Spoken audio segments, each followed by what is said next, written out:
आज रामनवमी निमित्त मुंबईतील मालवणी परिसरात दरवर्षीप्रमाणे यंदाही शोभायात्रा करण्यात आली आहे। मालवणी येथील रामजानिक मंदिरपासून ही शोभायात्रा सुरू होईल, तर मालवणी 1 मधील रामलीला मैदानात ही शोभायात्रा संपन्न होणार आहे।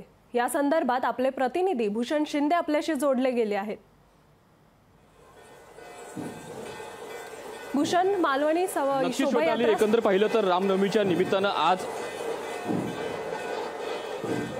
भूषण आपल्याला आवाज येतोय? नक्की शोधाली। एकंदर पाहिलं रामनवमीच्या निमित्तानं आज इथं मालवणीमध्ये शोभायात्रा सुरू झालेली आहे आणि एकंदर ही यात्रा जी आहे ती सुरू झालेली आहे। मालवणी जो परिसर आहे तिथून जानकी राम मंदिर जे आहे तिथून ही यात्रा सुरू झालेली आहे आणि एकंदर पाहिलं तर मोठी गर्दी पाहायला मिळत आहे। अनेक कार्यकर्ते आहेत, विश्व हिंदू परिषदेचे कार्यकर्ते असतील किंवा बजरंग दलाचे कार्यकर्ते असतील, अनेक कार्यकर्ते मोठ्या संख्येने उपस्थित आहेत। साधारण 2,500 ते 3,000 कार्यकर्ते असल्याची माहिती मिळत आहे आणि खूप भव्य दिव्य अशा प्रकारची संपूर्ण रॅली आहे।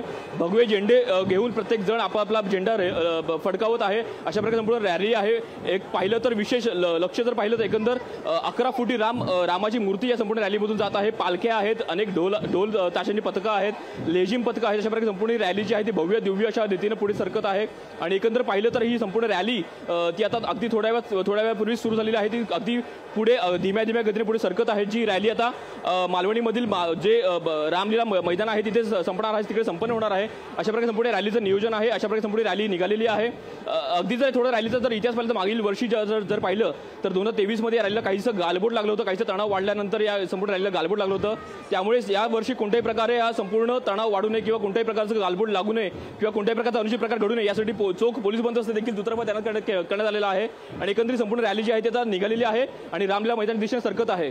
श्वेताली, धन्यवाद भूषण अधिकच्या माहिती संदर्भात।